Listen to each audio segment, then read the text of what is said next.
Assalamualaikum warahmatullahi wabarakatuh. Hai semuanya, selamat datang kembali di YouTube channel aku, Syifa Harunisa.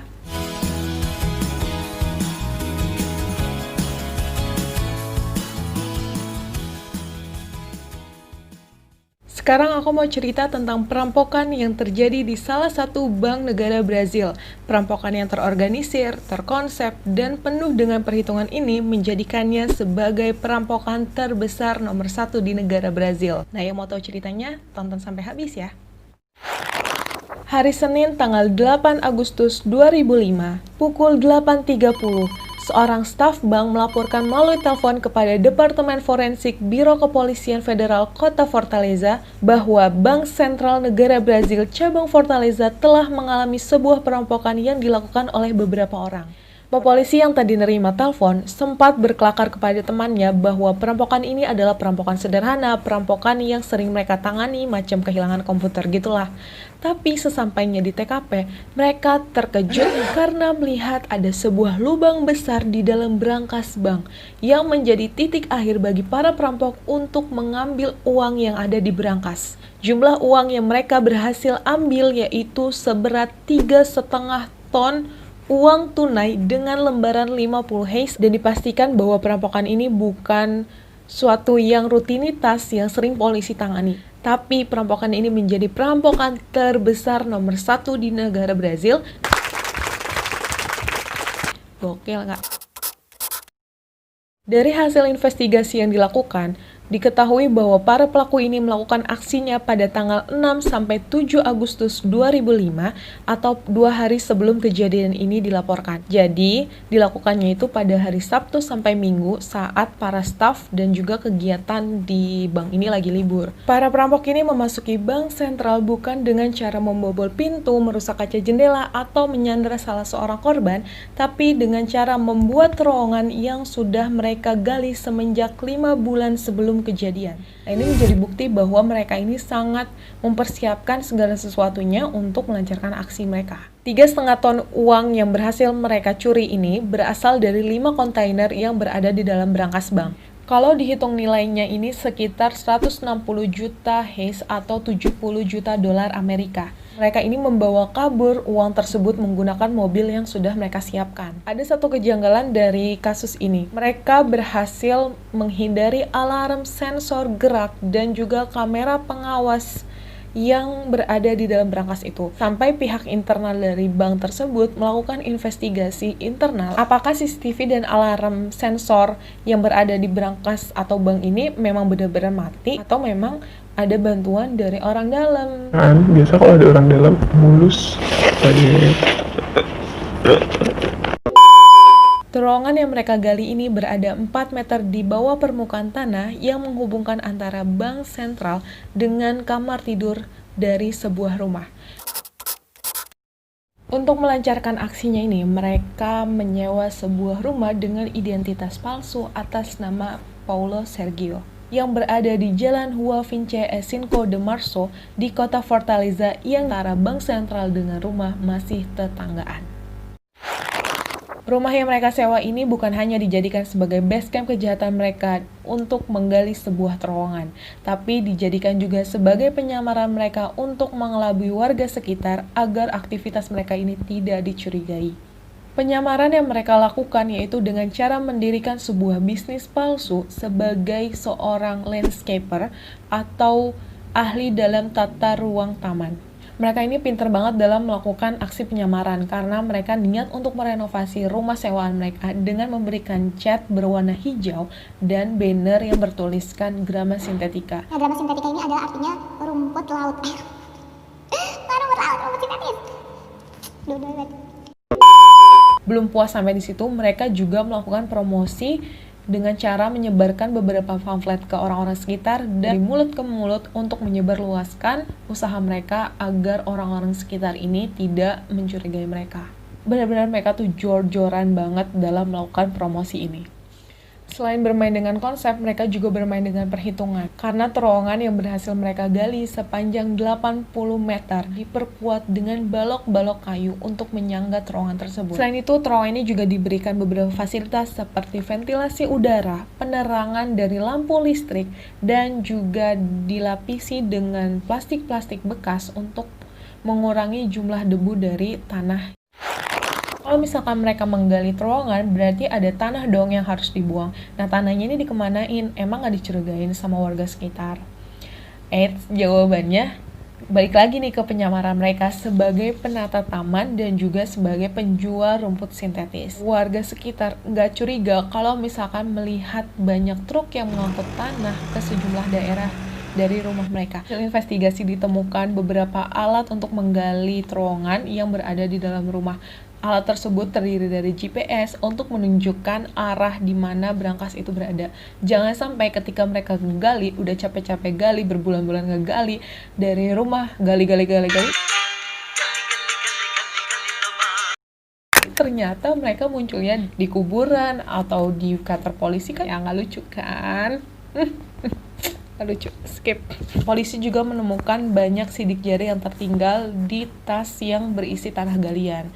Tapi sebenarnya mereka ini, para perampok, juga memikirkan untuk menghilangkan jejak atau setidaknya mengurangi jejak mereka dengan cara menaburi bubuk kapur putih di berbagai tempat dan juga alat-alat yang mereka gunakan. Juga ditemukan kartu ponsel yang tertinggal di dalam terowongan. Nah, ini sih menjadi dua hal yang rencana mereka tuh nggak mulus banget. Menurut polisi, mereka ini pintar untuk menentukan bank sentral sebagai target mereka, karena bank sentral ini memiliki tugas untuk menjaga pasokan uang yang beredar di masyarakat dan juga untuk menarik uang yang sudah lama beredar di masyarakat untuk diperiksa oleh auditor. Uang yang dalam keadaan kondisi baik akan diedarkan kembali, sedangkan uang yang dalam kondisi jelek akan dimusnahkan. Dengan alasan ini, kepolisian menetapkan perampokan Bank Sentral Fortaleza sebagai perampokan tanpa korban, karena uang yang mereka curi ini bukan berasal dari rekening pribadi milik masyarakat, melainkan dari uang milik negara.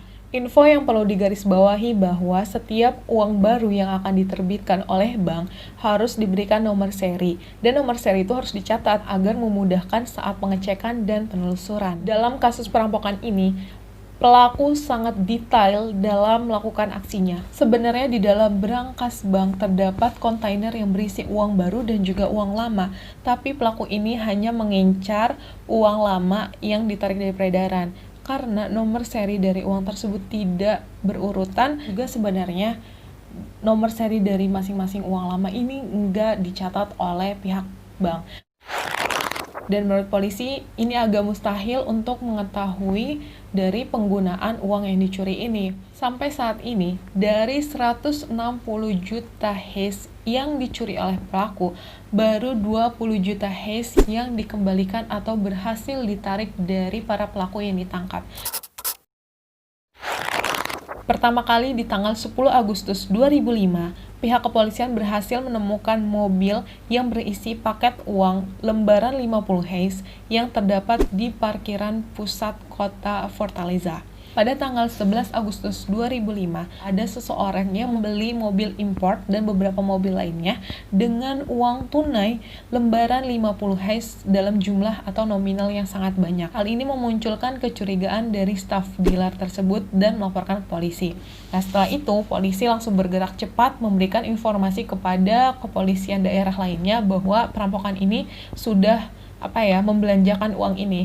Akhirnya, polisi daerah juga bergerak cepat untuk memantau dan inspeksi ke daerah-daerah kekuasaan mereka. Polisi di daerah Minas Gerais berhasil memberhentikan sebuah mobil 2 tingkat yang mengangkut mobil-mobil baru melihat ada kecurigaan dari pengemudinya. Mereka akhirnya menemukan 3 paket uang lembaran 50 Heis yang terdapat di mobil tersebut. Baru di tanggal 17 September 2005, pihak kejaksaan resmi menuntut 6 pelaku yang berkaitan dengan penangkapan di Minas Gerais bahwa mereka ini bersalah dan ikut serta dalam proses perampokan yang terjadi di Fortaleza tersebut. Di tanggal 28 September 2005, pihak kepolisian berhasil menggerebek sebuah rumah yang di dalamnya terdapat paket uang 50 heis yang disembunyikan di bawah lantai.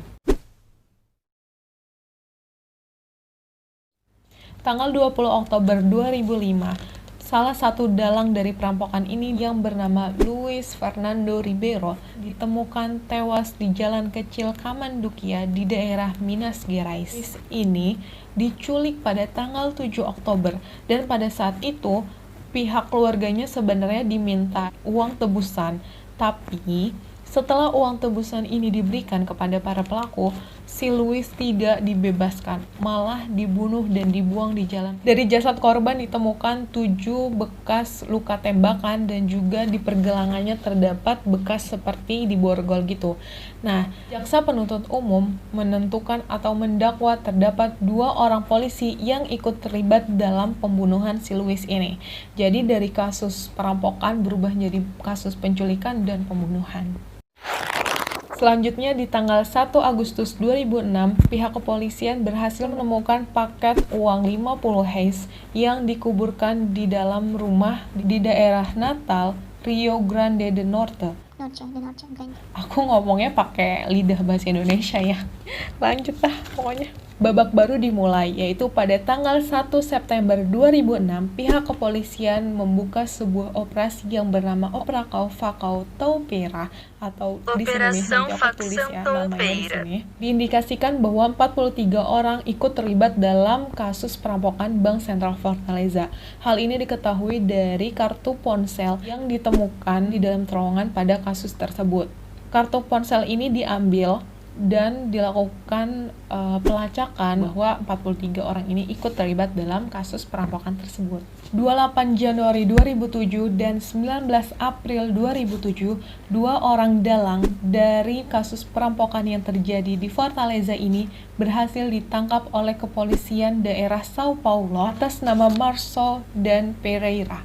Tapi dari sekian banyak pelaku yang berhasil ditangkap, kepolisian sampai saat ini belum bisa menentukan para pelakunya ini berasal dari mana dan berapa jumlahnya. Paulo Sergio sebagai penyewa rumah tersebut masih buronan sampai saat ini. Di balik itu semua, para tetangga memberikan kesaksian bahwa Paulo Sergio atau tetangga yang mereka kenal ini memiliki kepribadian baik. Saking memberikan kesan yang baik, saat jurnalis dan para warga datang ke TKP, mereka ini membutuhkan waktu untuk mencerna kejadian ini karena mereka masih terkejut ketika muncul berita bahwa si penata taman tetangganya mereka ini menjadi perampok terbesar di dunia.